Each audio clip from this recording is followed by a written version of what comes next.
बहुत बहुत स्वागत है दोस्तों अपने चैनल गोमती एकेडमी में। ठीक है, जैसे कि आप जान रहे हैं कि इस चैनल के माध्यम से हम आपको पॉलिटिकल साइंस के बारे में कहाँ से क्वेश्चन क्या आपको नहीं आता है वो सभी स्ट्रेटजी बताते हैं। ठीक है, तो आज हम आपको ऐसे क्वेश्चन लेके आए हैं कि जो आपको हम इसमें बताएंगे कि PYQ को कैसे सॉल्व किया जाता है। ठीक है, और इसी आधार पर आपको PYQ सॉल्व करना है। ठीक है, इसी आधार पर आप करेंगे तो मतलब आप का जो कट ऑफ है UGC नेट का, या कि आपकी जो सफलता है वो मतलब जल्दी पा सकते हैं। ठीक है, और उस रैंक में आप जा सकते हैं। ठीक है, हर किसी भी एग्ज़ाम का आप प्रिपरेशन करते हो। ठीक है, चाहे UGC नेट का हो, MPPS या PCS, किसी का भी हो, क्वेश्चन PYQ जो होता है वो सॉल्व करने का आज हम आपको तरीका बताएंगे। हालांकि पिछली वीडियो में हमने आपको बताया है। ठीक है, और आपको कहाँ से दिक्कत आती है हमको ज़रूर कमेंट बॉक्स के माध्यम से बताइएगा। ठीक है, और वीडियो को लाइक कर दीजिएगा, और यदि चैनल पे न्यू है तो आप इसे सब्सक्राइब कर लीजिएगा। ठीक है, तो चलते हैं हम अपनी वीडियो की ओर। ठीक है, यहाँ पे आप देखिए कि इसमें जो क्वेश्चन हमारा फर्स्ट है वो क्या कह रहा है कि राजनीतिक दर्शन की मृत्यु के बारे में दुख प्रकट किया। ठीक है, अब ये मृत्यु, ठीक है, मृत्यु के बारे में हमारा जो इसका जो सही आंसर है तो लॉसलेट है। ठीक है, लेकिन ध्यान रहे दोस्तों कि जो डेविड स्टन है वो राजनीतिक दर्शन की हाँश की बात करते हैं, यानी पतन की बात करते हैं। डेविड स्टन के साथ हमारा आता है अल्फ्रेड कोवन है। ठीक है, अल्फ्रेड जो कोवन है, ये अल्फ्रेड जो हमारा कोवन है वो भी राजनीतिक दर्शन की हाँश की बात करता है, यानी पतन की बात करता है। और जो हमारे यहाँ पे लॉसलेट है वो राजनीतिक दर्शन की मृत्यु के बारे में बात करते हैं। ठीक है, यहाँ पे हमारा आ जाता है रॉबर्ट डॉल, और यहाँ पे पीटर विंच। ठीक है, ये राजनीतिक मृत्यु के बारे में दुख प्रकट नहीं करते, यानी कि ये पतन में ही आएंगे। ठीक, अब हम चलते हैं अपने दूसरी वीडियो के। छोटा वीडियो बनाऊंगी लेकिन बहुत ही मज़ेदार वीडियो बनाऊंगी, इसी तरह आपको पढ़ना है। ठीक है, कि जैसे कि मतलब कि हमको पता है एक आंसर, तब बाकी का भी जो हमको पता करना चाहिए, उसमें एक या दो और ये तीन। ठीक है, मतलब कि चारों क्वेश्चन हैं तो क्यों नहीं, और क्यों नहीं है तो मतलब कैसे नहीं है। ठीक है, यदि इसका आप करेंगे तो आपको मतलब कि अच्छा नॉलेज होगा।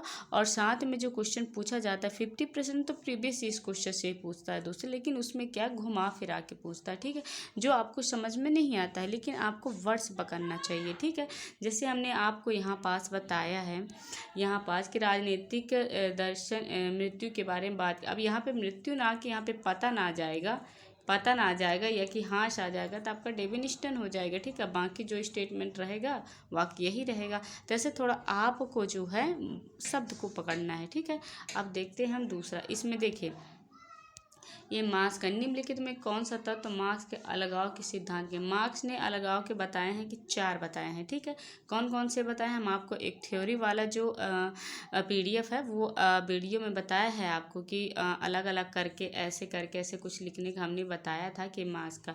ठीक है, तो उसमें मार्क्स ने अपने अलगाव के सिद्धांत पे 4 बातें बताई। कितनी बातें बताई? 4 बातें। ये भी आ सकता है कि मार्क्स ने अपनी अलगाव पे कितनी बताई? 4 बातें बताई।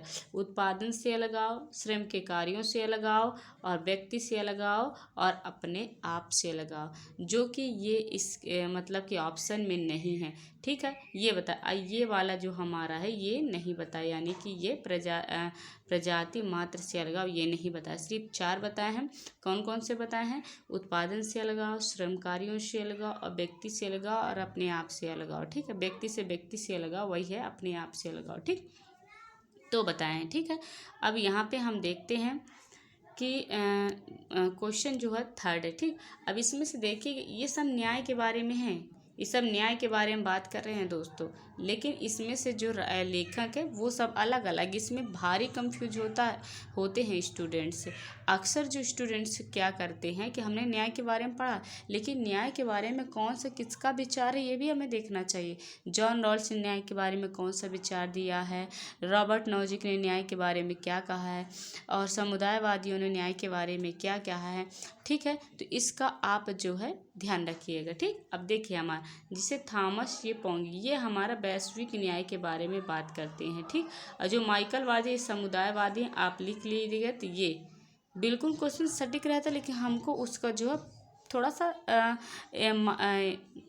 लगाना चाहिए स्मार्ट स्टडी जिसे कहते हैं, ठीक। स्मार्ट स्टडी करेंगे तो मतलब क्या रहता है कि थोड़ा सा हमें क्या पढ़ना है क्या छोड़ना है इसके बारे में हमें जो है नॉलेज मिल जाती है, ठीक है।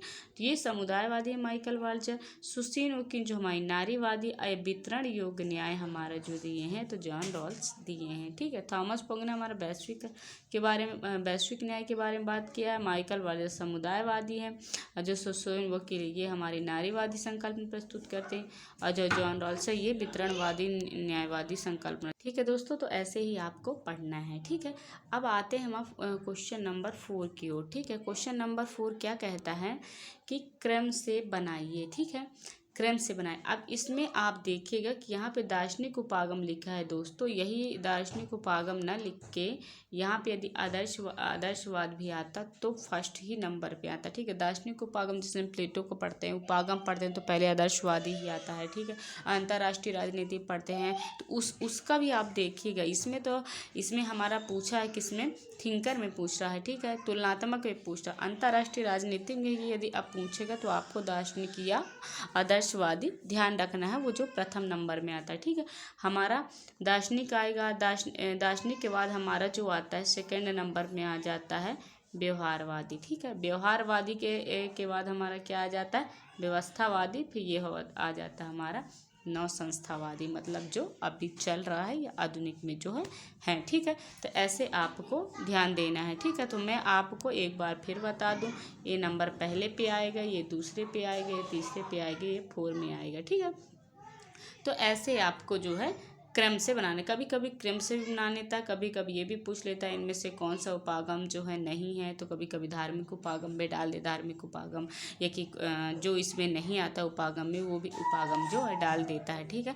तो आपको ये सारे उपागम पढ़ लेना है, जितने भी आदर्शवादी, उदारवादी हैं और ऐतिहासिक है, दार्शनिक, व्यवस्थावादी, नव संस्थावादी, ये सब आपको पढ़ लेगा। उपागम से क्वेश्चन जरूर पूछता है, क्योंकि आप जो है थोड़ा सा इसका गहराई से जो पढ़ लेंगे ना तो आपको समझ में आ जाएगा उदारवादियों के विचार क्या हैं, दार्शनिक वादी क्या हैं।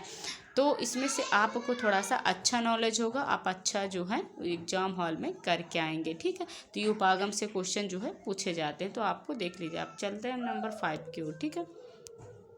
5 हमारा नंबर कहता है कि निम्न में से कौन सी शासन प्रणाली शक्ति पृथक्करण के सिद्धांत की उपज के उत्तराधिकारी मानी जाती है, ठीक है।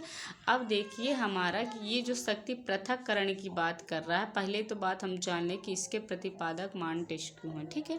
मॉन्टेस्क्यू वो है, और ये जो मतलब मानी जाती शासन प्रणाली ये जो अमेरिका से मानी जाती है, ठीक है। तो ऐसे आपको जो है याद कर लेना है दोस्तों। इसी तरह से आपको PYQ सॉल्व करना है, ठीक है। आपको ये वीडियो कैसा लगा मुझे कमेंट करके बताइएगा, और ऐसे ही यदि आपको क्वेश्चन चाहिए तो मुझे कमेंट करके बताइए, ताकि मैं आपको जो है ऐसे क्वेश्चन कवर करवा सकूँ, ठीक है।